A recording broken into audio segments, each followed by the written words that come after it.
आपसे शुरू करना चाहेंगे। तारा जी को आप सब जानते होंगे। तारा जी,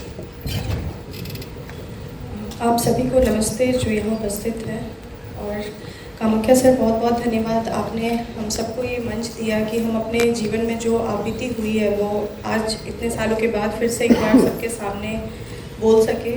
यहाँ पे आने से पहले जब मैंने ये केरला स्टोरी 2 की रिव्यूज़ और ये सब देख रही थी, कई बड़े लोगों की कमेंट्स भी देखे कि ये एक अफवाह है और जानबूझकर झूठ फैलाया जा रहा है। तो मेरा केस 2014 का है। लोगों के लिए तो हमारा हर एक बीती कहानी है, तो इसे हम कहानी के जैसे सुने, लेकिन ये एक सच्चा, कहते हैं ना, जो एक इंसान झेल कर निकला है उसकी बीती है। हम सभी यहाँ जिंदा आपके सामने बैठे हैं। मैं ये मानती हूँ कि ये हमारा किस्मत है कि हम आपसे बात कर पा रहे हैं।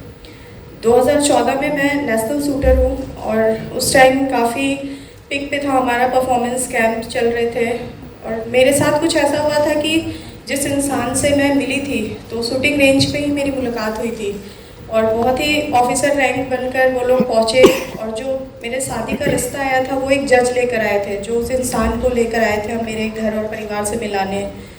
तो मेरी मदर की डेथ कुछ समय पहले हुई थी, तो काफ़ी इमोशनल मेरा मतलब ऐसा चल रहा था कि मैं खुद को संभाल नहीं पा रही थी। पापा जी की तबीयत खराब थी, तो उन लोगों को ये चीज़ें बहुत अच्छे से पता है कि कौन सा इंसान किस टाइम पे, मतलब क्योंकि वो आपको एक ट्रैप करते हैं, तो उन्होंने वो मोमेंट कैच किया कि मैं बहुत इमोशनली वीक हूँ। और जो जज थे उन्होंने मुझे पापा जी के सामने ही कहा कि जो लड़का है उनकी सिर्फ माँ है, वो आपको बेटी बनकर पालेंगी। और मेरा ये था कि मैं शूटिंग करना चाहती थी, अपनी पढ़ाई आगे करनी चाहती थी, क्योंकि मैं तब 12th पास थी सिर्फ। सब कुछ होने के बाद घर वालों ने, जैसा सबने मुझसे पूछा कि आपने इंक्वायरी नहीं किया, तो मेरा केस जहाँ तक मैं समझती हूँ, मेरे पापा और मेरे भैया थे, हमारे फैमिली वाले ने सब इंक्वायरी किया, हर जगह वो सही पाए गए थे। उनकी अपनी एक आइडेंटिटी थी जो हिंदू आइडेंटिटी होती है, उनकी ऑफिस, उनका वर्क प्लेस, सब कुछ था। उनके फ्रेंड डीएसपी रैंक के लोग थे, उनके गार्जियन जज थे। तो ये अगर कहना है कि हमारी सिर्फ चूक है कि हम उनको पहचान नहीं पाए, तो मुझे लगता है कहीं ना कहीं ये गलत होगा, क्योंकि हम एक आम इंसान है। आज मैं आपके सामने खड़ी हूँ तो आप मुझे जानते हो कि मैं तारा सहदेव हूँ, लेकिन एक ऐसे इंसान भी है जो मुझे वहाँ जाकर पता चला कि डबल आइडेंटिटी से लोग जीते हैं। जो उसका आइडेंटिटी मुझे शादी के बाद पता चला, जब विदिन कुछ महीनों के अंदर मेरा सगाई हुआ और रेडिसन ब्लू से मेरा विवाह हुआ था, हिंदू रीति रिवाज से जैसे हमारे में होता है, बहुत धूमधाम से हुआ था, सब कुछ सही चल रहा था। लेकिन शादी जिस दिन हुआ, और लोकल थे, मैं रांची की रहने वाली हूँ, तो वहाँ पे ही उसका मतलब घर था, जो ससुराल तथाकथित कह सकते हैं उसे। तो मुझे वहाँ ले जाया गया और शादी से पहले हम सगाई के लिए उनके घर पे ही गए थे, क्योंकि उसकी मदर की सर्जरी हुई थी। तो वहाँ पे सारे जो हम हिंदू रीति रिवाज जानते हैं, हमारे घर में आप एंटर करोगे तो एक व्यू होता है हमारा, जैसे हम माता देवी देवताओं की पिक्चर्स, ओम स्वास्तिक, ये चीज़ें मतलब हम जो कॉमनली लगाते हैं, तो वो सारा व्यू था उसके घर पे। और 7 जुलाई को 2014 को मेरा शादी हुआ था। उसी रात में गई तो फिर उन लोगों ने मुझे कहा कि आप सो जाओ और हम लोग सुबह बात करते हैं। मुझे नहीं पता, खाना उन्होंने मुझे दिया, मैंने खाया। कई बहुत देर के बाद जब आँख खुली सुबह, मैं वापस रूम से जब बाहर आई तो वो घर ही नहीं लग रहा था। उस घर में मुझे आज भी याद है, मक्का मदीना का फ़ोटो, अल्लाह का वो सिंबल, मतलब मुझे लग रहा था पता नहीं मैं कहाँ आ गई हूँ। पहला दिन था मेरा वो, और मैं घबराई हुई उसकी माँ के पास गई कि ये सब क्या है। तो उसने बड़े ज़ोर से मुझे धक्का मार के बोला कि यही मेरा सच है और तुमको अब यही रहना है। मुझे आज भी वो पल याद कर ना ऐसा लगता है, आप सोच सकते हो कि कल रात मेरी शादी हुई और आज वो इंसान बोलता है कि मैं वो नहीं हूँ। तो फिर मैंने अपने फादर को, अपने भाई को कॉल करने की कोशिश की, पता नहीं मतलब समझा पाना भी मुश्किल था कि हो क्या रहा था। मैंने जज को भी फ़ोन किया जिसने वो रिश्ता कराया था, वो किया कि आपकी शादी तुरंत हुई है, पापा भैया घबरा जाएंगे, मैं आ रहा हूँ, आप मुझसे बात कीजिए। तो उसने ये कहा कि ये जनाब से मिले, ये है रकीबुल हसन, मतलब जिस इंसान से मेरी शादी हुई थी वो था रंजीत सिंह, लेकिन उस आदमी ने, वही जज जो मेरा रिश्ता लेके आया था, उसने कहा ये है रकीबुल हसन, आप इनसे मिलिए, और अगर आप चाहते हैं कि आपकी लाइफ में सब सही चले तो हम जो बोल रहे हैं आप बस चुपचाप से करते रहो, हम आपके पापा भैया को कुछ नहीं करेंगे। तो मेरे साथ ऐसा था कि मतलब मुझे समझ नहीं आ रहा था, मतलब मैं नहीं जानती थी उससे पहले कि ये क्या होता है लव जिहाद वर्ड। मुझे आज भी याद है इस चीज़ों का। उसने मुझे बोला जज ने कि अभी निकाह कराने आएंगे, काजी होते हैं उनके, और आपको हम 3 बार कबूल है पूछेंगे, आपको ये बोलना होगा। तो मैंने फ़ोन अपना ढूंढा कि मुझे अपने पापा से बात करनी है, मुझे यहाँ नहीं रहना है। तो उसने बोला कि तुम्हारे भाई को हम झूठे रेप केस में फंसा देंगे और तुम्हारे पापा को हम आर्म्स एक्ट में फंसा देंगे। और उनके लिए बहुत बड़ी बात नहीं थी, क्योंकि जो मेरे सामने खड़ा था वो एक जज था, डीएसपी था, जो मुझे धमकी दे रहा था। और हम एक नॉर्मल फैमिली के लोग थे जो ये सब से बहुत दूर थे, मतलब एक नॉर्मल ज़िंदगी थी हमारी। तो मैंने मतलब ऐसा था कि मैं भाग भी नहीं सकती थी, क्योंकि मैं भाग के जाती था अपने पापा और भैया के पास, जिनको वो पहले ही फंसाने की बात कर रहे थे। तो मैंने उनसे पूछा आप चाहते क्या हो और क्यों कर रहे हो मेरे साथ। तो उन्होंने कहा कि हमारा बस एक ही मकसद है, तुम्हें जो हम कहें वो करना है, और आज से तुम सारा परवीन हो। मुझे आज भी याद है, उसने मेरा पूरा आइडेंटिटी ही बदल दिया। मैंने बोला कि कुछ भी हो, मैं अपनी आइडेंटिटी नहीं बदलूंगी। तो उन्होंने कहा कि ठीक है, आप पहले हमारी एक बात मानो, आप 3 बार कबूल है बोलो। लोग आए उसी के घर में, जैसे हमने मूवीज़ में देखा था ये सब चीज़ें, जो निकाह कराते हैं। वो जज आए, काजी आए, उसके कुछ लोग आए, एडवोकेट जनरल थे, मतलब कोई भी एक ऐसा आम आदमी वहाँ आसपास नहीं दिख रहा था जिसको हम कह सके कि हाँ मेरी मदद करो। जिस बूढ़ी बुजुर्ग जो माँ के नाम पे थी, वो मुझे धमकियाँ पे धमकियाँ दिए जा रही थी, और उसने कहा बस तुम आज कह लो, उसके बाद सब ठीक हो जाएगा। मैंने कहा 3 बार, उन्होंने कहा कबूल है कर दो, फिर मैं तुम्हारा पति हूँ, तुम्हारे हिसाब से तो मैं ही तुम्हारा पति, फिर मैं तुम्हें अपनी पत्नी मानूंगा। मैंने बोला ठीक है, आप 3 बार कबूल है करो। फिर उसने मुझे बोला आप साइन करो, आज से आप सारा परवीन हो। वहाँ से ये लड़ाई शुरू हुआ। मैंने उस जगह पे बोला, आपने ये कहा कि आप 3 बार कबूल है बोल दो, मुझे उससे कोई नहीं पता फर्क, क्योंकि मेरी शादी हुई है कल आपसे दुनिया के सामने।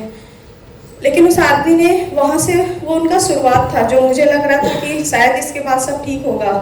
वहाँ पे मैंने मना कर दिया उनके वो निकाह वाले सर्टिफिकेट में सारा परवीन के नाम से साइन करने से।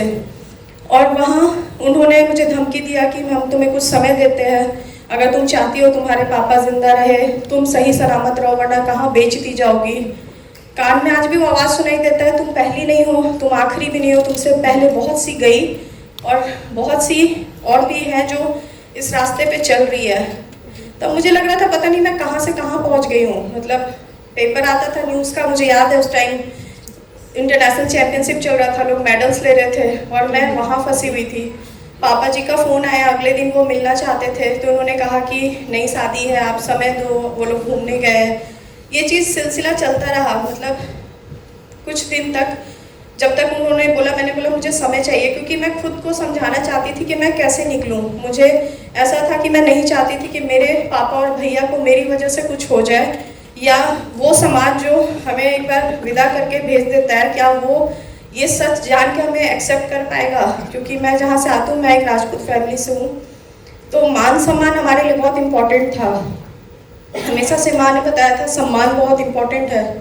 तो उस इंसान ने एक झटके से थप्पड़ मारा कि तुम्हें जीना है तो तुम्हें वही करना होगा। मेरे लिए उसके बाद का टॉर्चर कोई मायने नहीं रखता था, क्योंकि मेरे लिए वो थप्पड़ बहुत था, क्योंकि वो वहाँ पे टूट गया था सब कुछ।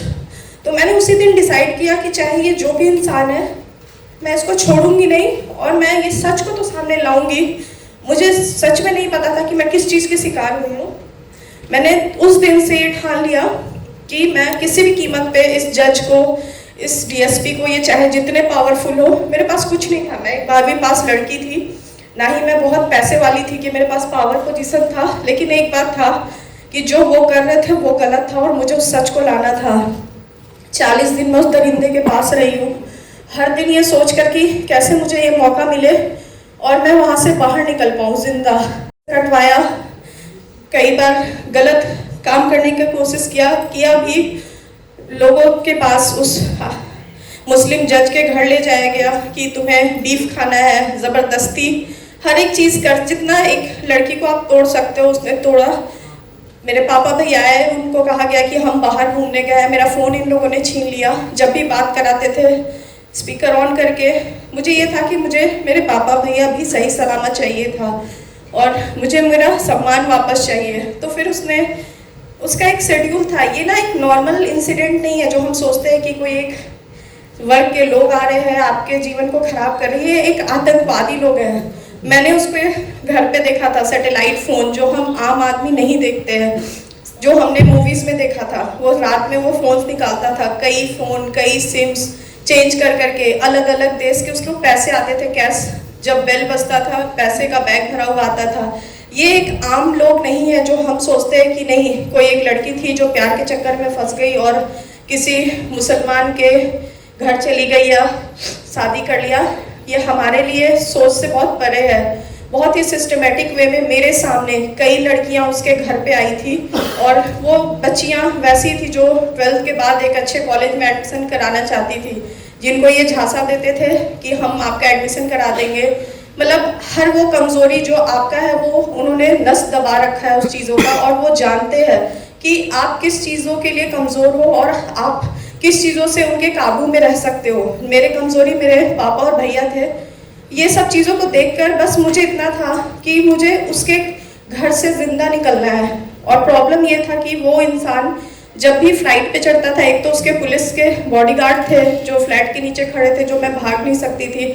मैं भाग के कहाँ जाती, पुलिस स्टेशन जहाँ डीएसपी वाले रैंक के लोग खुद उसके घर सामने आते हैं, कोर्ट्स के पेपर, हाई कोर्ट के वो जज, ऐसा लगता था मैंने कोर्ट, मेरे केस से पहले सिर्फ देखा था मूवीज़ में, वहाँ देखा कि कोर्ट में कैसे पेपर्स आते हैं, ये जजमेंट बोलता था एडवोकेट जनरल, वो साइन करता था जज। मतलब उन लोगों ने पूरे सिस्टम का एक तमाशा बना दिया। फिर डर लगता था ये सोच के कि भी मैं कहाँ जा रही हूँ लड़ने, मुझे जाना है पुलिस के पास, मुझे केस लड़ना होगा कोर्ट में। ये सब तो इसके घर में है ना, और कहते हैं बिस्तर में टिकते हैं ये लोग उसके। और फिर भी मुझे नहीं पता था मेरा अंत क्या होगा, लेकिन मैं वहाँ नहीं मरना चाहती थी। मैंने डिसाइड किया कि बस किसी भी कीमत पे मुझे बाहर निकल जाना है। एक काम वाली थी जिसने मुझे वो हिम्मत दिया है, आज भी मैं उसकी थैंकफुल हूँ, जिसने मुझे इतना हिम्मत दिया कि दीदी अब भाग जाओ, कहीं भी भाग जाओ। तो उसी लड़की ने, उसी काम वाली ने ही, मैंने उसको नंबर दिया था कि जब मैं कहूँगी तो मेरे पापा भैया को बोलना पुलिस लेकर आएंगे घर पे, क्योंकि मुझे पता था ये मुझे ऐसे तो कभी जाने नहीं देंगे। उस काम वाली ने ही मेरी मदद की। और एक दिन समय आया, क्योंकि उसके फ्लाइट का टाइम जैसा हमें पता है, क्योंकि रांची की थी मैं, हमारा बहुत 2014 का टाइम है, बहुत ज़्यादा फ्लाइट नहीं चलते थे दिल्ली और कोलकाता की रात की फ्लाइट। तो शायद उस दिन भगवान मेरे साथ थे।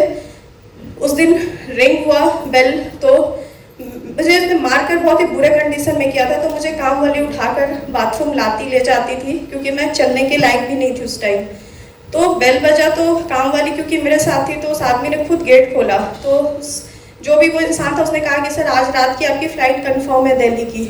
तो मुझे इतना पता था दिल्ली की फ़्लाइट मतलब लगभग 8 बजे की थी। मुझे लगा भगवान ने मुझे बस आज का समय दिया है, मुझे आज ही निकलना है, वरना मैं कभी जिंदा नहीं बच पाऊँ, क्योंकि मेरा हालत हर दिन बदतर होता जा रहा था। मैंने उसी समय काम वाली को, उसने ही पेन ला के भी दिया उसके रूम से, नंबर दिया कि मेरे भाई को बोलना 8 बजे वो आ जाए पुलिस लेके, अगर लेट हुआ तो भी ये मुझे मार देंगे, पहले होगा तो उसकी माँ उसे बता देगी और सारे लोग मुझे कैप्चर कर लेंगे और नहीं आने देंगे, जिंदा नहीं निकलने देंगे वो लोग। ऐसे ही हुआ। लेकिन पुलिस को भी मेरे पापा ने कंप्लेन शायद दिया, नाम सुनकर ही उन्होंने पहले तो हाँ ही नहीं भरा, बट फिर भी महिला पुलिस के साथ पापा ने भी, अब मेरे हैं कुछ नाना जी थे तो उन्होंने हेल्प किया किसी भी तरीके से। करते करते उन्होंने लेट कर दिया, 8:45 बजे तक शायद वो लोग पहुँचे, 8:45 या 9:15 का समय था। मैं जैसे पहुँचे तो उसकी माँ का मुझे आज भी वर्ड याद है, लड़की भागने में कामयाब हो गई है, इसको रोको। उसने फट से जज को फ़ोन लगाया, पुलिस तो सामने खड़ी थी, मुझे आज भी याद है, एसआई था वो भी एक मुस्लिम ही था जो जेंट्स था, और एक मैम थी। तो उसने कहा कि इस लड़की को आज रात भर यहाँ रोक लो और इसके बाद हम देख लेंगे। और जज का फ़ोन था, क्योंकि वो ऊंचा सुनती थी तो उस फ़ोन का स्पीकर ऑन रहता था, तो सारी बातें सुनाई दे रही थी कि इस लड़की के पति के पास इसको छोड़ना है, इसे नहीं ले जा सकते हो तुम। और वो पुलिस जो मुझे रेस्क्यू करने आया था वो जी साहब कर रहा था, और मैं चौथे तल्ले पे थी उस जगह पे। मुझे समझ नहीं आया, कहते ना इंसान पागल हो जाता है। मेरे पापा भैया थे, मैंने कहा आप मुझे छूना नहीं, दूर रहना, वरना ये लोग आपको फंसा देंगे। चुकी हूँ क्योंकि मुझे पता था ना वो क्या कर सकते हैं। तो मैंने लास्टली 1 घंटे चला ये सब कुछ, डीएसपी आ गया, जज पहुंच गए, एडवोकेट जनरल आ गया, वो सारा उनका जो एक ग्रुप था वो पहुंच गया। उन्होंने कहा ये लड़की यहाँ से नहीं जाएगी, और वो पुलिस, वो जो हमारे रक्षक थे, वो मुझे छोड़ के जा रहे थे। लास्ट में मैंने सोचा वो तो मुझे मार ही देंगे आज वैसे भी। मैंने बोला मैम मैं यहाँ से कूद जाऊंगी, क्योंकि ये मुझे जिंदा नहीं छोड़ेंगे, इनको पता चल चुका है। मुझे आज भी याद है, कुछ है लोग जो सच में अपनी ड्यूटी करते हैं। वो एसआई मैम ने कहा कि इस लड़की को मैं यहाँ अकेला छोड़ के नहीं जाऊंगी। उन्होंने देखा मेरा हाल क्या था, और उन्होंने कहा कि मैं इसको पुलिस के अपने लॉकअप में रखूंगी, लेकिन मैं इसको ना यहाँ छोड़ूंगी ना उसके मायके में छोड़ूंगी। वो एक पल था जहाँ मैं उस अंधेरे से बाहर निकली थी। मुझे नहीं पता था मेरा अगला दिन क्या होने वाला है। सबने पावर लगा लिया कि तुम रोक लो। फिर एसआई ने साथ दिया मेरा, मैं वहाँ से बाहर निकली। मुझे पुलिस अपने साथ ले गई। कंडीशन इतनी ख़राब थी कि वो लॉकअप तो कहाँ ही ले जाती, मुझे सदर अस्पताल ले जाया गया, वहाँ रेफ़र किया गया रिम्स में। मेरा इलाज शुरू हुआ और वहाँ पे अगले दिन सुबह ही इनके लोग पहुँच गए। इतना डर था मुझे कि ये मेरा नाम जानकर शायद मुझे जहर डालकर ना मार दे, क्योंकि वो कर सकते हैं, वो सब कुछ कर सकते हैं। तो मैंने, जो सर ने मेरा एडमिशन लिया था, मैंने बोला सर मेरा स्पेलिंग गलत कर दो, मुझे कहीं भी रखो, मुझे वार्ड में मत रखना वुमेन, क्योंकि वो मुझे मार देंगे। सर ने, मुझे याद है, ट्रॉमा सेंटर मैन के उसमें मेरा एडमिट हुआ था। मुझे अकेली मैं लड़की थी और बाकी लोग ट्रॉमा सेंटर वाले जेंट्स थे सारे। वो लोग आए, वैसे ही सबने ढूंढना शुरू किया। मेरी किस्मत शायद यहाँ थी कि मैं एक शूटर थी, तो हमेशा से जब मेडल हम लेते थे मीडिया वाले हमें जानते थे। तो प्रभात खबर वो न्यूज़ था जो मुझे याद है आज भी, कि नेशनल शूटर के साथ हुआ प्रताड़ना। वो न्यूज़ अचानक से फैल गया सुबह, और मेरे घर वाले, मेरे पापा ने पूछा था बेटा तुम चाहती क्या हो, लड़ना चाहती हो इन लोगों से? मैंने बोला हाँ, बस साथ चाहिए आप लोग का। और ये बात बहुत ज़रूरी है ना कि आप लोग जितने यहाँ हो, ये लड़ाई ना किसी अकेले लड़की की नहीं है, उसका परिवार उसके साथ जब तक खड़ा नहीं होगा, जब तक समाज खड़ा नहीं होगा, कुछ नहीं कर सकती है कोई। मुझे याद है मेरे पापा अब नहीं रहे, लेकिन मुझे याद है उस दिन उन्होंने कहा था मेरा मान सम्मान तुम हो, और तुम हो तभी सब है, और मैं तुम्हारे साथ खड़ा हूँ। सॉरी। वहां से मेरी लड़ाई शुरू हुई। मुझे नहीं पता था कि अब क्या होने वाला है, क्योंकि मैं बस निकल गई थी। किससे लड़ना है, कैसे लड़ेंगे। 2014 सितंबर में जब एफआईआर हुआ, उन लोगों ने मेरे केस को एक घरेलू प्रताड़ना का केस बना दिया कि पति ने पत्नी को थप्पड़ मारा। ये मेरा केस था ही नहीं। मैंने इसके लिए सीएम से मिलकर बात किया कि मुझे पुलिस पे यकीन नहीं है, क्योंकि मैंने पुलिस को ही, और हुआ भी ये, डीआईजी आए थे मेरे घर में मेरे पापा को धमकी देने कि अपनी बेटी को लेके कहीं चले जाओ और चाहते हो जिंदा रहे। तो पापा का वर्ड मुझे याद है, अगर मरना था तो तुम वहीं पे थी, वो ये लड़ने आई है तो हम लड़ेंगे। फिर वहाँ से हमने बहुत फाइट किया। मैं थैंकफुल हूँ हर उस संगठन, हर समाज के हर एक लोग के, मेरे परिवार का, जो लोग मेरे साथ नींव बन के खड़े रहे। हम लोगों ने 1 साल लगा था मेरे केस को सीबीआई का केस टेक ओवर करने में, जब सीबीआई मेरे केस को टेक ओवर कर आगे बढ़ी थी, क्योंकि मेरे पास सारा प्रूफ था, लेकिन कोई मानने को तैयार नहीं था। उस दरिंदे को पकड़ने के लिए रेस्क्यू टीम जो पुलिस की होती है, जो शायद अरेस्ट हो जाना चाहिए था, उसको उन्होंने 4 दिन का समय दिया कि वो सारा प्रूफ अपने घर से निकाल दे। हर एक चीज़ मीडिया के सामने था, और थैंक यू, हमेशा से मैं रहूँगी। मेरे केस में मीडिया नहीं होती तो शायद मैं जिंदा ही नहीं होती। मीडिया ने अपने तरफ से हर एक न्यूज़ लाकर इतना प्रेशर बनाया उस दरिंदे को। यही, जबकि मैं रांची में थी, वो रांची में था, वो यहाँ दिल्ली हरियाणा के किसी बॉर्डर पे अरेस्ट किया गया था। मतलब इस लेवल पे जज के गाड़ी से वो भागा था, जो आज भी ऑन रिकॉर्ड है। तो कहानी ना, ये सिर्फ मैं बस इतना ही कहने आई हूँ कि ये एक लड़की या किसी एक परिवार की स्टोरी नहीं है, ये हर एक दिन, हर एक समय के साथ। अभी जब मैं पीछे खड़ी थी तो लोगों को मैंने देखा, सब अपनी कहानियाँ बता रहे हैं। हम जिसको कहानी कहते हैं वो हमारा लाइफ है, और वो जानते हैं कि हिंदू लड़कियां कमज़ोर यहाँ होती है कि हम जब समाज के पास जाते हैं तो वो कहते हैं तो तुम्हारी गलती है, तुमने ही गलत किया, तुम्हें ही पैसे वाला लड़का चाहिए था, तुम्हें कुछ, मतलब हम ही है। उसको पता था, और उसने ये कहा था कि जाओ, तुम कहाँ जाओगी, मुंह नहीं दिखा पाओगी।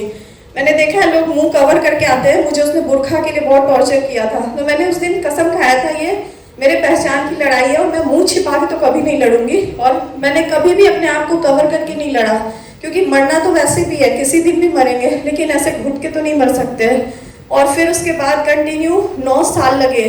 सीबीआई ने केस लिया, सीबीआई के बाद मेरा 162 जो नॉर्मली केस में एक बार होता है, मेरे केस में 2 बार रजिस्टर किया गया। मुझे, जो आप कहते हो ना स्टेटमेंट रिकॉर्ड होता है एक विक्टिम का, कोर्ट में मुझे याद है 8 महीने मेरा पर डे बेसिस पे सिर्फ ऑफ डेज हॉलीडेज छोड़कर मुझे 9 बजे से लेके 1-1:30 बजे तक का कंटिन्यू मेरा चलता था क्वेश्चन। मतलब किस लेवल के लोगों ने नहीं चाहा कि हम टूट जाए या मेरा बयान बदल जाए या वो इंसिडेंट मैं भूल जाऊं। हर एक पल हर एक चीज़ आंखों के सामने था। तो जज ने स्टेटमेंट में भी लिखा 9 साल लगे हैं मुझे इस लड़ाई को लड़ने में। 2023 में मेरा जजमेंट आया, 23 नहीं 24 में, जिसमें जज ने ये माना और उसे उस दरिंदे को उम्र कैद का सज़ा मिला है और वो जज उसे 15 साल का सज़ा मिला और वो पूरी जो माँ कहती है उसे 10 साल का सज़ा मिला है।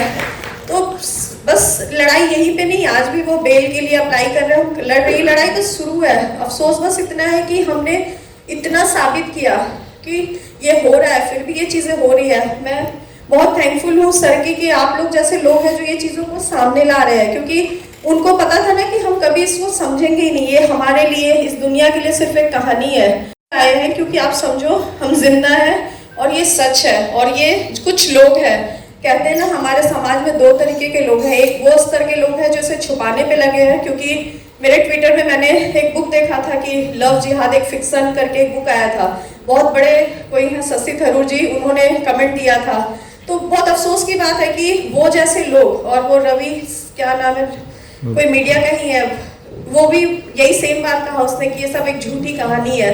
तो मीडिया के भी कई लोग हैं जो 2 पार्ट में बढ़ चुके हैं। मतलब आप लोगों को मैं हमसे ज़्यादा आप लोग जानते हो कि किस तरीके से लोग की चीज़ों को गलत और गलत को सही करने पे लगे हैं। तो ये लड़ाई शुरू तो की है और अंतिम सांस तक मैं सर से यही कहा कि मेरा सौभाग्य है कि आपने मुझे याद किया कि मैं आप लोगों के सामने आ सकूं। आप लोग बस इतना है कि इन चीज़ों को एक पॉजिटिव व्यू में ले, ये एक सच है, ये कोई छलावा नहीं है। और वो लोग बहुत स्ट्रांगली इस चीज़ को लेकर बैठे हैं कि जब तक हम ये सब साबित करेंगे, वो लोग कितनी लड़कियां आज भी अभी भी इस पल भी कोई लड़की उसकी शिकार हो रही होगी। तो बस मैं आप सबका धन्यवाद करूंगी जो आप यहाँ आए, आप लोगों ने सच सुना। सर आप लोगों को दिल से मैं प्रणाम करती हूँ और सभी का जो समाज के लोग खड़े होते हैं हम जैसी लड़कियों के साथ, उन सबको धन्यवाद कहती हूँ। मीडिया का हमेशा से बहुत बड़ा आभार रहा है और हमेशा जिंदगी भर कृतज्ञ रहूंगी। धन्यवाद। आप लोग यहाँ आए इस इवेंट के लिए बहुत बहुत धन्यवाद। ये इवेंट करना क्यों ज़रूरी था, ये सबसे बड़ा सवाल।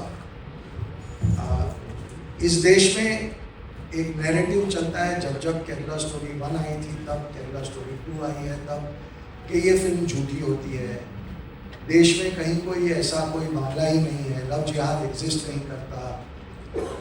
और इस नैरेटिव को चलाने के लिए बहुत सारी ताकतें एक साथ आ जाती हैं। मतलब यू कैन से ये 1-1.5 महीना ये सिलसिला मेरे साथ चला फ्रेंडशिप के बारे में।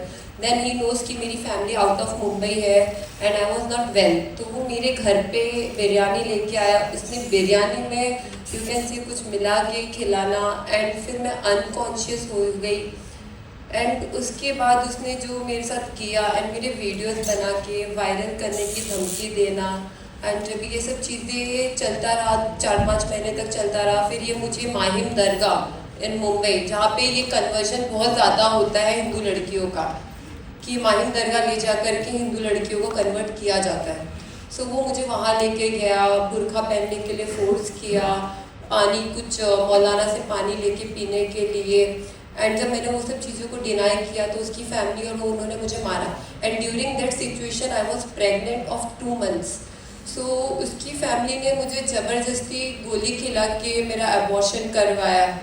एंड जब भी ये सब चीज़ें पता चली, मैं मेरे नियर बाय पुलिस स्टेशन में भी गई थी, तो उन्होंने कहा था अभी तुम तो बालिग को छोड़ो, जाने दो। फिर उस टाइम पे कुछ नहीं किया। मार्च में इसकी फैमिली ने मुझे बुलाया मिलने के लिए एंड पूरी फैमिली ने मिलके, भाई उसके जीजा सब ने मिलके मेरा रेप किया। प्लस मुझे मतलब मेरे सर से बाल निकाल दिया गया था, क्योंकि Kamakhya sir was known like that, कि मुझे किस तरीके से उन्होंने किया था कि मैं समाज में मुँह भी नहीं दिखा पा रही थी कि मार्च में मेरा होली के दिन मेरा बाल निकाला गया। एक लड़की का कुछ हो ना हो लेकिन बाल उसका सब कुछ होता था। एंड मैंने उस टाइम पे वो गवाया। और जब मैंने मेरी फैमिली से एक्सपेक्ट किया था तो मेरी फैमिली का ये सवाल था कि तूने प्यार किया तुझे, बट उस टाइम पे फैमिली ने सपोर्ट नहीं किया, but my friend supported me. फिर भी मैं पुलिस स्टेशन भागी 1 मंथ के लिए कि मुझे FIR लॉन्च करना है। पुलिस वालों का ये कहना है ये सब कुछ नहीं होता, कॉमन है। एंड जो पुलिस वाला FIR लॉन्च करने वाला था वो खुद मुस्लिम थे। I can't disclose his name, वरना मैं खुद कर देती हूँ उनका नाम। उन्होंने खुद ने मुझे क्या बोला, राशि जाने दो, छोड़ दो ये सब मैटर, अपनी ज़िंदगी स्टार्टअप करो। सेकेंडली जब ये सब सीन ख़त्म हुआ, अप्रैल में लड़के ने मुझे फिर मिला एंड फिर उसकी पूरी फैमिली ने मेरा रेप किया। दैट टाइम मैंने अपने यहाँ के MLA को कोऑर्डिनेट किया, सब कुछ किया, FIR लॉन्च किया, बट उस दिन भी FIR नहीं हुआ। उसके सेकेंड डे FIR हुआ। FIR होने के बाद भी पूरी फैमिली को दूसरे पुलिस वालों ने रेस्क्यू किया, बस एक विक्टिम को एक्सेप्ट किया। और उसके बाद 1-1.5 महीने तक सिर्फ मुझे धमकी मिलती रही। बाद में 1-1.5 महीने के बाद मिलने के बाद आज, जैसे मैम ने कहा कि उनको सपोर्ट करने के लिए जज होते हैं, एक जज ने मुझे सपोर्ट किया और एक जज ने उसके को सपोर्ट किया। एक जज ने फैमिली को बेल नहीं दिया, एक जज ने लड़के को बेल दिया। जब लड़के को बेल मिल जाता है तो कुछ कह ही नहीं सकते हम कि फैमिली को भी बेल मिलना पॉसिबल हो जाता है। आज मैं यहाँ पर हूँ, मेरे जैसी जितनी लड़कियाँ, पता नहीं और कितनी लड़कियाँ होंगी, मैं आप सभी से रिक्वेस्ट करती हूँ कि प्लीज़ प्लीज़ प्लीज़ इस चीज़ों को इतना वो करिए ताकि हम जैसी लड़कियाँ सेफ हो सकें। निकिता तोमर की मदर हूँ, फरीदाबाद से। ये 2020 में 26 अक्टूबर के दिन हुआ था। मुझे ऐसा लगता है कि सुंदरता और पढ़ाई के कारण और एक तरफा प्यार के कारण गई। मेरी बेटी स्कूल भी टॉप कर रही थी और कॉलेज भी टॉप कर रही थी, तो सामाजिक कामों में भी जाती थी, जनता से भी रूबरू थी, अपने समाज से भी। मैं भी उसके साथ जाती थी जहाँ उसे बुलाते थे। और कांग्रेस के नेता रहे हैं और जो कांग्रेस के हैं दिग्गज, उनके साथ सब उनका उठना बैठना है, तो उनका कुछ नहीं हुआ। हमने बेटी का फ्यूचर देखकर अपने समझौता कर लिया कि बेटी का फ्यूचर खराब हो जाएगा, इसलिए फिर हमने दोबारा से बेटी को पढ़ाई शुरू कर दी। सब कुछ सही चला तो सबका। फिर उसने बेटी को किडनैप करने की कोशिश की कॉलेज के बाहर। लास्ट BCom का पेपर देकर निकली थी, तो बेटी 2 थे, नई गाड़ी में बैठी, गन लेकर घूमा, आगे आगे मेरी बेटी के पीछे पीछे वो था, लेकिन मेरी बेटी ने हार नहीं मानी और लड़ाई लड़ते हुए खुद को शहीद कर दिया। मैं तो उसे शहीद ही कहूँगी अपने धर्म के लिए।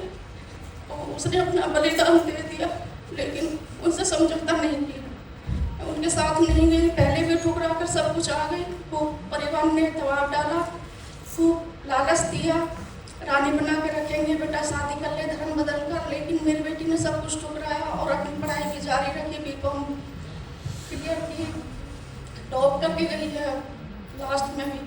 और उसने उनके साथ कोई समझौता नहीं किया, ना ही वो उसकी पिस्टल से डरी। आगे आगे वो और पीछे वो लगाता फिरा। गाड़ी में दोनों ने खूब बैठाने की कोशिश की, नहीं बैठ पाई वो उनसे, तो उन्होंने उसे मार दिया। और उसके बाहर ऑप्शन में सुना होगा, 2020 की बात है, 26 अक्टूबर। और मेरी बेटी लड़ते हुए गई अपने धर्म के लिए, और हम समाज में इस वजह से जी भी रहे। शायद हम आज यहाँ नहीं खड़े होते अगर बेटी उनके साथ जाती तो। बस तसल्ली है तो थोड़ी सी यहाँ है कि वो इज्जत से गई है, लेकिन दुख तो है और सारी जिंदगी रहेगा। उसकी कमी कभी पूरी नहीं हो सकती। उसके बगैर ना कोई खुशी है, आज खुशी मिलती है लेकिन उसके बगैर नहीं है। लेकिन बस इसीलिए जी रहे कि बेटी लड़ते हुए गई, और हम भी आज भी लड़ाई लड़ रहे हैं। डिस्ट्रिक्ट कोर्ट से उन्हें उम्र कैद की सजा मिली दोनों को, हमने हाई कोर्ट में कर रखा है, और हम आखिरी सांस तक लड़ाई लड़ेंगे, क्योंकि बेटी भी लड़ाई लड़ते हुए गई है अपने हिंदू धर्म के लिए, अपने सनातन धर्म के लिए। हम भी ये लड़ाई लड़ते रहेंगे जब तक जिएंगे। और आज सबका बहुत बहुत धन्यवाद, सबको बहुत नमस्कार। आप सबने हमें यहाँ बुलाने के लायक समझा, और मैं अपनी गलतियों के लिए क्षमा चाहती हूँ आप सबसे। जय श्री राम। मैं महाराष्ट्र स्टूडेंट हूँ। मेरे साथ भी सेम लव जिहादी हुआ। 4 साल पहले मैंने FIR लॉन्च किया इसके लिए 2019, जब भी मेरा एज 16 इयर्स था। उस वक्त मेरे साथ लव जिहाद स्टार्ट किया था। मतलब जो प्रोसेस वो लोग करते हैं लड़कियों को फंसाने की, वो 16 रनिंग था तभी स्टार्ट किया था। सेम स्टोरी है, मेरे को किसी ने मारा नहीं है, पीटा नहीं है, सिर्फ गाली गलौज या ड्रग्स देना, वशीकरण, यही सब है। स्टोरी तो सब सेम है तो कुछ बताऊंगी नहीं, बस इतना बताऊंगी कि 24 नवंबर लड़का मुझे दरगाह लेके गया, माहिम दरगाह, जहाँ पर पूरा वशीकरण प्रक्रिया चलता है। माहिम दरगाह मतलब जो आप समझ रहे हो वो वाला नहीं, उसके पीछे उनका खुद का जिधर सब काला कांडी चलता है वो माहिम दरगाह पीछे वाला। उधर मुझे एक ग्लास पानी पिलाया जो बहुत टेस्ट में कड़वा रहता है, वो पानी पिला के मुझे ड्रग्स दिए।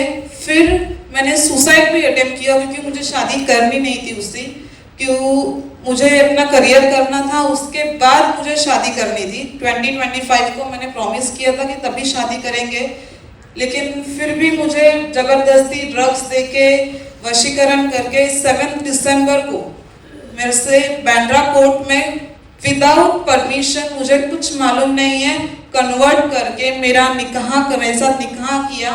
नोटरी में जाके मेरा नाम बदल के गौरी से पलक कर दिया और फिर पुलिस स्टेशन लेके गए। लेकिन मेरे माँ बाप का प्यार और मेरा उनके ऊपर जो प्यार है उसके वजह से पुलिस स्टेशन से मैं सिर्फ 4 दिन की मोहलत लेके घर पे गई थी। उसी समय कुछ सोशल वर्कर्स, मेरे मम्मी पापा, उन्होंने मुझे बहुत सपोर्ट किया। वहाँ से मुझे वो बाहर लेके गए, मेरा काउंसलिंग, मेरे ट्रीटमेंट जो वशीकरण में मैं थी वो ट्रीटमेंट मेरा स्टार्ट हुआ। उसके 1 मंथ बाद मैंने, महाराष्ट्र में नहीं थी तभी मैं, क्योंकि वशीकरण का जो प्रक्रिया है वो उसी एरिया में चलता है। जब आप उस एरिया से बाहर जाते हो तो वशीकरण टूट जाता है पूरी तरह से। फिर वो लड़की को बाहर आने में बहुत मदद होती है, इसीलिए उन्होंने मुझे बहुत दूर रखा उस लड़के से। और उसके बाद जब भी मैं पूरी स्टेबल हो गई तभी मैं एफआईआर लॉन्च करने के लिए मुंबई आई। एफआईआर लॉन्च किया भी मैंने, लेकिन एक बात जो है बहुत कड़वी है लेकिन सच है कि पोस्को जब भी किसी लड़की का एफआईआर लॉन्च करते हैं पोस्को के लिए, तो एक लेडीज पीएसआई उसका स्टेटमेंट लेती है। लेडीज पीएसआई स्टेटमेंट क्यों लेती है? क्योंकि वो लड़की खुल के बता सके सब चीजें, उसे सब बता सके कि उसके साथ फिजिकल कैसे हुआ, फर्स्ट डे से एंड मोमेंट तक उसके साथ क्या अत्याचार हुआ है, वो बताने के लिए वो पीएसआई लेडीज रहती है। नहीं तो बहुत सारे पीएसआई जो एफआईआर लॉन्च कर सकते हैं मेरा, लेकिन वो जो पीएसआई थी उसका नाम नहीं मैं बता सकती हूँ अभी, उसके ऊपर मैंने एलिगेशंस किए, उससे मैंने अपना केस हटवा लिया था। लेकिन उसने मुझे इतना कैरेक्टरलेस, इतना गंदा बात जो लड़के ने भी मुझे आज तक नहीं बोला था, वो सब बात वो मेरे को बोल रही थी ताकि मैं एफआईआर लॉन्च ना कर सकूं, क्यों उसको पैसे मिले थे उसके, इसीलिए। अभी इसके लिए मैं ज्यादा कुछ नहीं बोलूंगी, मेरा सिर्फ 3 ही लोगों से विनती है कि एक माता पिता, समाज और प्रशासन। माता पिता, आज मेरे केस को 4 साल हो गए पूरे, लेकिन मेरे मम्मी पापा ने मेरा शादी नहीं कराया। क्यों? मुझे करियर करना, इसलिए मेरा करियर चालू, मैं आउट ऑफ मुंबई जाके अपना करियर कर रही हूँ। साथ में मुझे एक शब्द से आज कुछ बोला नहीं है कि हमारा इज्जत गवाया, कुछ नहीं। क्यों? अपनी लड़की का गलती है, नहीं है ऐसा नहीं है, लेकिन लव जिहाद भी है। तो लव जिहाद क्या है ये स्टोरी बताता है। केरला स्टोरी 2, केरला स्टोरी 1, ये सब बता रहा है कि लव जिहाद क्या है। तो माता पिता को मेरी विनती है कि अपने बच्चों को, बच्चियों को गलत ना समझे, क्योंकि ताली एक हाथ से नहीं बज रही है, सामने वाले से भी कुछ तो गलतियां हुई है। तो इसीलिए अपनी बच्चियों को गलत ना समझे, उनको सपोर्ट करें।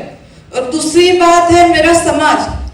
अभी जब मेरे सोहेल, उस लड़के का नाम है सोहेल एक्यूज्ड का, उसके बाजू में जो हिंदू लोग थे आज मेरे घर पे आ रहे, अच्छे से बात कर रहे, मेरे माँ बाप को बता रहे कि हाँ उसकी माँ मुसलमान होके नींबू उसके काट के उसके ऊपर हल्दी कुमकुम, जो काला जादू होता है, ब्लैक मैजिक, वो उसके पास हल्दी कुमकुम का क्या जरूरत है, अंडा फोड़ के रखने का क्या जरूरत, वो सब अभी बता रहे। जब भी मैं, मेरे माँ बाप खुद सब लड़ चुके हैं हाँ अभी बताया। तो समाज का काम है कि खड़े होके अपने हिंदू भाई बहनों को सपोर्ट करना, वो समाज नहीं करता है। क्योंकि जब भी अपने घर पे वो बात आती है तभी हमको पता चलता है कि वो किस हद से गुजर रहा है, किस दर्द से गुजर रहा है। तो वो समाज के लिए और प्रशासन के लिए यही है बस कि ये सब जो हो रहा है, ये सब लड़कियां हैं, सबकी अलग अलग कहानी, किसी की एक नहीं है। किसी के साथ ब्लैक मैजिक, किसी के साथ रेप, किसी के साथ मारपीट, किसी के साथ कुछ और, बहुत बहुत सारी अलग अलग कहानियां हैं।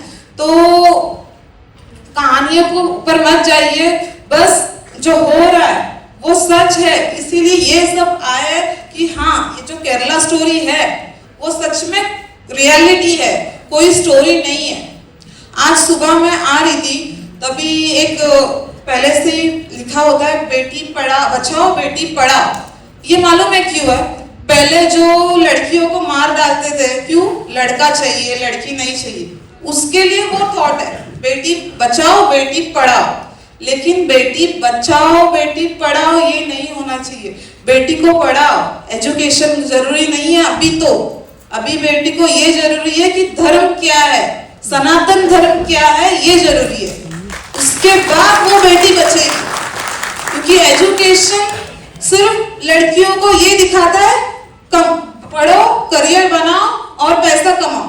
तो पैसा किसी भी हद से कमाओ, किसी भी तरीके से कमाओ, नहीं, धर्म क्या है, हम किस धर्म के हैं? हमारा धर्म सनातन है, वो मजहब है, वो राक्षस है, हम भगवान के वंशज है। तो हमको क्या करना चाहिए? जब भी माँ बाप समाज हम धर्म पढ़ाएंगे बच्चियों को, छोटे छोटे रहते तभी से, तो बेटी बड़ी होकर उसको मजहब और धर्म का भेद समझेगा, तभी वो बेटी उधर जाएगी नहीं। उसको समझेगा कि मेरा धर्म सर्वश्रेष्ठ है, वो मजहब है। प्रॉब्लम्स को हम रोक नहीं सकते, लेकिन प्रॉब्लम्स का सलूशन हमारे पास होता है, वो सलूशन हम उसका इस्तेमाल कर सकते हैं। तो बस वो सोच को हमको बदलना चाहिए कि बेटी को बचाओ बेटी को पढ़ाओ, नहीं, बेटी खुद बचेगी जब हमको बचपन से सब बताएंगे तो। धन्यवाद। नमस्कार जी, मेरा नाम तो बताऊंगी नहीं, मैं मध्य प्रदेश से हूँ। मैं यहाँ पर 2013 में आई थी। मतलब मेरी पहचान एक नवीन राणा नाम के लड़के से फेसबुक पे हुई थी, बट नवीन राणा जो था उसका मेरा चला, मतलब वो मुझे इंदौर लेने आया मध्य प्रदेश में। मैं उसके साथ भी आई, ठीक है, क्योंकि प्रकाश थी, मतलब राणा, और हम ब्राह्मण फैमिली थे, तो इसलिए शादी घर वाले तो नहीं कर सकते, क्योंकि ब्राह्मण हूँ तो ब्राह्मण में ही जाऊँगी। नवीन राणा मुझे लेने आया, हम दिल्ली आए। दिल्ली में उसका एक फ्रेंड मिला, उसका नाम शाहनवाज था। शाहनवाज लेकर जब हमें यहाँ आया तब उन्होंने बोला कि हमारे पास घर नहीं है रहने के लिए, तो मैं तुम्हें लेकर, एक मदरसा है फुल्लत नाम है जिसका, यूपी में पड़ता है, सुना भी होगा आपने, मौलाना कलीम सिद्दीकी का मदरसा है वो। मैं उनके वहाँ पर गई, मुझे वहाँ ले गया नवीन। तो वहाँ इतनी सेफ्टी सिक्योरिटी थी कि मतलब कोई भी लेडीज़ बाहर नहीं जा सकती और कोई जेंट्स अंदर नहीं आ सकता। तो ऐसा गेट पे, और गेट के बाहर भी मौलाना के जो होते हैं जो लोग, वो खड़े रहते थे। ठीक है, मैं वहाँ पर गई। वहाँ पर मेरी जैसी और भी लड़कियाँ थी, मैंने देखा वहाँ। तो उन्होंने बोला कि नहीं, ये सपोर्ट करते हैं बस हम लोगों को। वहाँ पर जब मैं गई तो उन्होंने धीरे धीरे पूछा मुझसे कि तुम क्या नॉनवेज खाती हो, ऐसा। मैंने बोला नहीं, नॉनवेज वगैरह हम नहीं खाते, क्योंकि मैं एक ब्राह्मण फैमिली से हूँ, ऐसा। ठीक है, मैंने बोला अच्छा नवीन कहाँ है, आप नवीन को बुला दीजिए, वो कब जाएगा? तो बोले नहीं, अभी नवीन नहीं आ रहा है, नवीन कहीं गया हुआ है। मैं ठीक है। वहाँ से फिर मुझे मेरठ मदरसे ले जाया गया। मेरठ मदरसे में जब वहाँ रखा तो उन्होंने बोला आपको यहाँ कुछ दिन रहना पड़ेगा। मैंने बोला नहीं, पहले आप मुझे नवीन को बुलाओ। तो बोले नहीं, नवीन वहीं आ रहा है, आप वहीं चलो। जब हम मेरठ मदरसे में गए तो वहाँ पर नवीन आया। नवीन ने कहा देखो सुनो, अब अपने घर से तुम दूर हो गई हो। तो फ़ोन तो था भी नहीं मेरे पास में कि मैं फ़ोन से घर से या किसी से कांटेक्ट कर सकूं। जो फ़ोन था मेरे पास में वो वही ले गया था।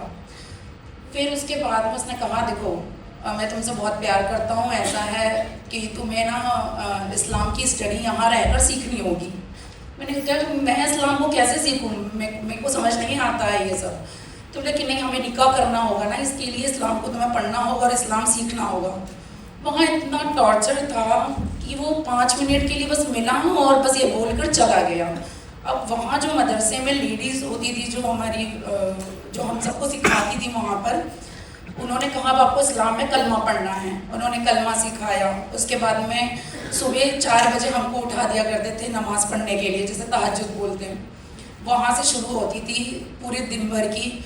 मॉर्निंग में 7 बजे सिर्फ हमें चाय मिलती थी। उसके बाद में ऐसा ट्रीटमेंट सिर्फ हमको मिलता था जो वहाँ पर हिंदू लड़कियाँ थी, बाकी जो उनकी लड़कियाँ थी उनको ऐसा ट्रीटमेंट नहीं मिलता था। फिर उसके बाद में हमें सिर्फ चटनी देते थे और चावल देते थे, और रात में चटनी और रोटी, वो भी सिर्फ 2। फिर उन्होंने बोला कि इस्लाम तुम स्टडी याद नहीं करोगी, तुम आयतें याद नहीं करोगी, तुम नमाज याद नहीं करोगी, कुरान को पढ़ोगी नहीं, तो तुमको ऐसे ही मिलेगा। वहाँ हम लोग रहते, मैं कहूँ मुझे मेरे घर जाना है, प्लीज़ मुझे मेरे घर भेज दो।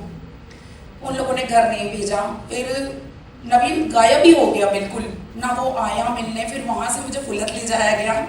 फुलत गांव जब गए हम वहाँ पर, तो वहाँ पर कोई मौलाना मिले। वहाँ पर मौलाना कलीम सिद्दीकी ने वहाँ पर शादी करवाई किसी मौलाना से। उस मौलाना ने मुझे मुजफ्फरनगर रखा। मुजफ्फरनगर जाने के बाद वो घर से बाहर जब जाता ना तो ताला लगा कर जाता, क्योंकि वो लोग कहते थे, अभी मतलब वो फ़ोन पे जब बात करता था ना, क्या है ट्रस्ट मत करना इस पर, क्योंकि ये पढ़ी लिखी लड़की है, इसने MBA कर रखा है, ये बहुत ब्रॉड माइंडेड है, इसलिए इस पर ट्रस्ट मत करना, ये भाग सकती है। तो वहाँ पर मुझे वो रखता। फिर उसके बाद में लॉक खोल के वो आता, लॉक खोल के नमाज़ पढ़ने जाता। तो वो इस तरह से मुझे रखा उसने। फिर कुछ दिन बाद में उसने मुझे ना तलाक दे दिया। मैंने सोचा कि मैं उसका दिल जीत लूँगी तो शायद तक मेरे को मौका दे दे कि मैं बाहर निकल सकूँ, मैं भाग सकूँ कहीं, बट नहीं, उसने ट्रस्ट नहीं करा। फिर उसने कुछ दिन बाद तलाक दे दिया। तलाक से मुझे वापस फुलत मदरसे में लाया गया और फुलत मदरसे में मैं रखी।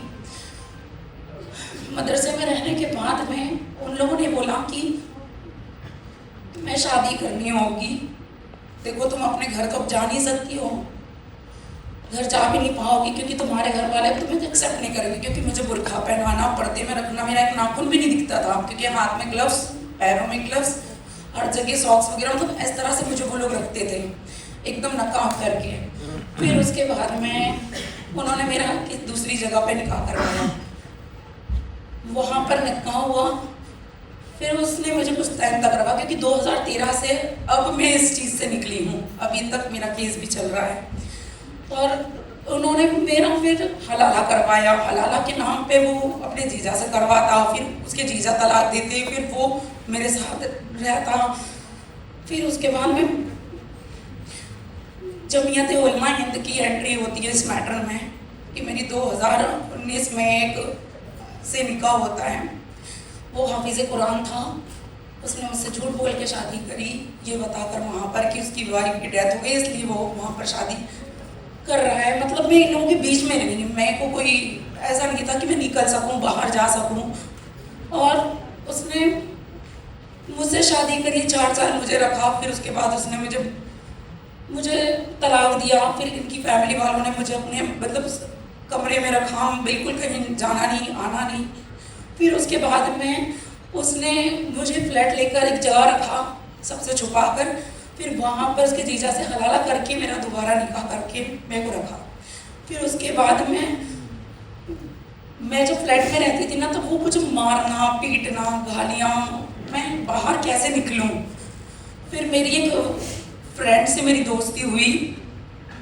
मेरी फ्रेंड यही मेरे साथ रहती है, मतलब बहुत सपोर्ट, इसलिए मुझे इतनी हिम्मत दी, बहुत हिम्मत। मैं वहीं पास के DLF थाने में गई और उसकी कंप्लेंट लिखी कि सर ऐसा ऐसा मेरे साथ इन लोगों ने करा है कि मेरा हलाला करवाया, फिर मुझे अब शुरू 2013 से लेके अब तक ये सब करवा रहे हैं।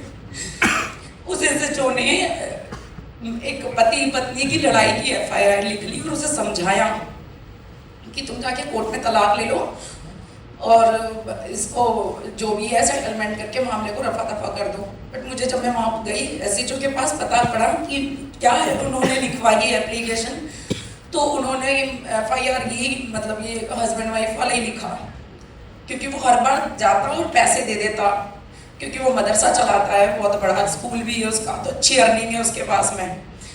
तो वो पैसे दे दिया करता और वो छूट जाया करता। और मेरा केस कोर्ट में है।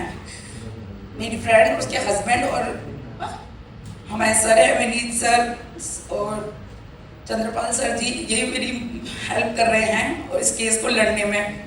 और मैं चाहती हूँ कि अगर प्रशासन कुछ पैसे लेकर ये काम ना करे ना, तो सच में किसी के लिए वो खड़े हो सकते हैं। वो हमेशा पैसे दे देता है और इतना ट्रस्ट दिलाया था मुझे कि नहीं आपकी हेल्प होगी, आप फिक्र मत करो। और मेरा कोई हेल्प नहीं हुआ। 1.5 साल से मैं भी स्ट्रगल कर रही हूँ और मैं लड़ रही हूँ, पर मैं बैक नहीं होंगी। मेरे पास फैमिली का कोई सपोर्ट नहीं है, क्योंकि मैं एक ब्राह्मण फैमिली से बिलोंग करती हूँ और हमारे यहाँ इज्जत को बहुत कुछ मानते हैं। इसलिए मैं तो बननी चाह रही है जिससे कि हमें आईना दिखाई दे। एक ये मुस्लिम कम्युनिटी का जो आईना है ना, वो हमें दिखाई नहीं देता है। ये ऊपर से बहुत अच्छे होते हैं, दाढ़ी टोपी बिल्कुल नेक बन के रहना नाइन, पर इनके अंदर बहुत गंदे हैं। इतना जुल्म है अंदर, जो जुल्म मैंने देखा है अपनी आंखों से, बहुत जुल्म है, कहानी नहीं है। तो मैं तो सोचती हूँ कि समाज में इस तरह की मूवी आती हैं खराब और आपसी, इससे अच्छा तो ऐसी मूवीज आए जो हमको कुछ सिखा दे कि नहीं वाकई में रियल में लड़कियों के साथ में क्या हो रहा है। ठीक है, थँक यू सो मच. असं सर्वांचं जे मैत्रिणींचं आहे ते माझं बी रडगाणं आहे. त्याने माझ्यासोबत निघानामा केला, लग्न केलं, माझ्यासोबत धंद्याला लावलं.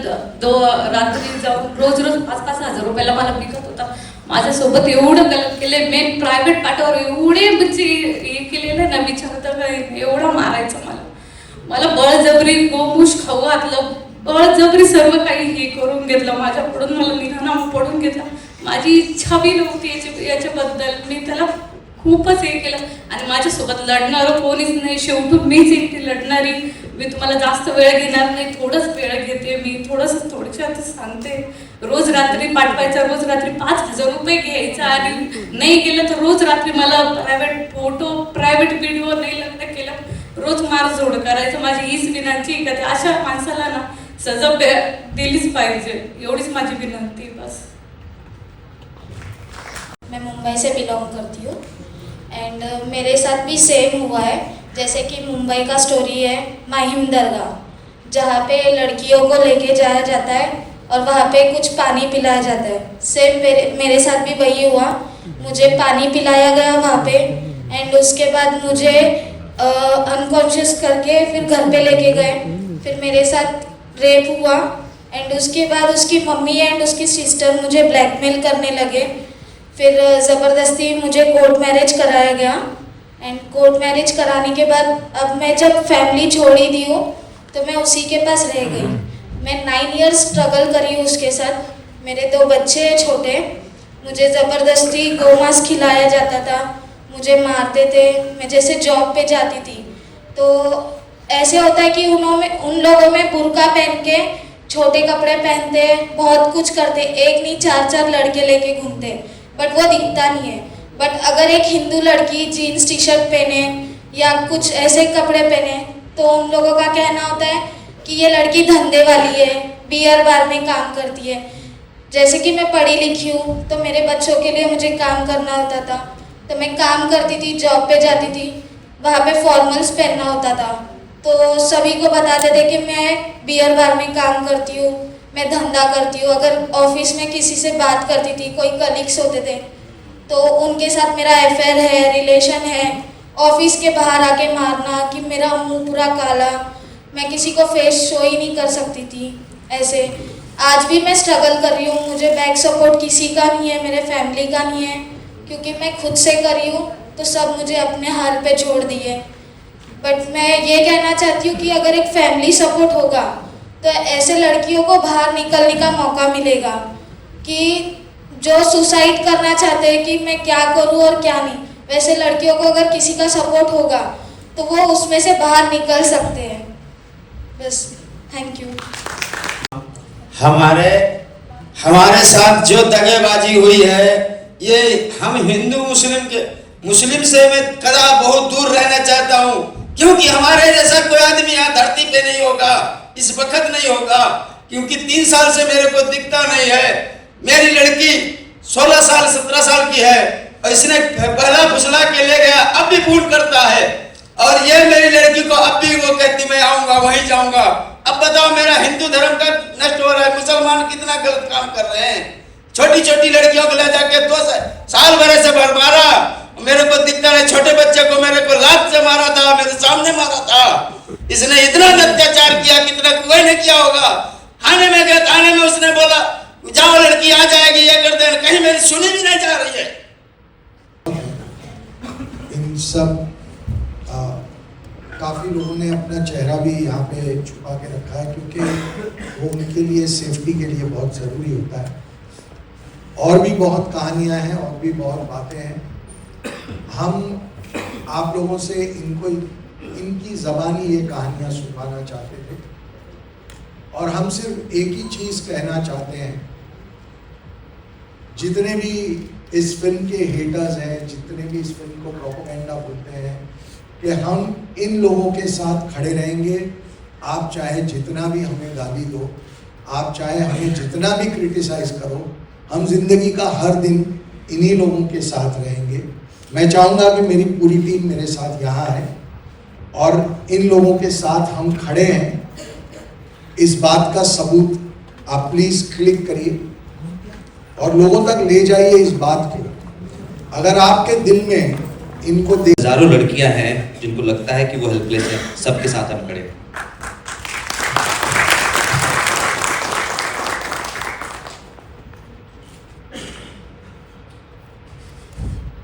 Thank you very much. आप लोग यहाँ आए, she will give us the vote of thanks. Conclude.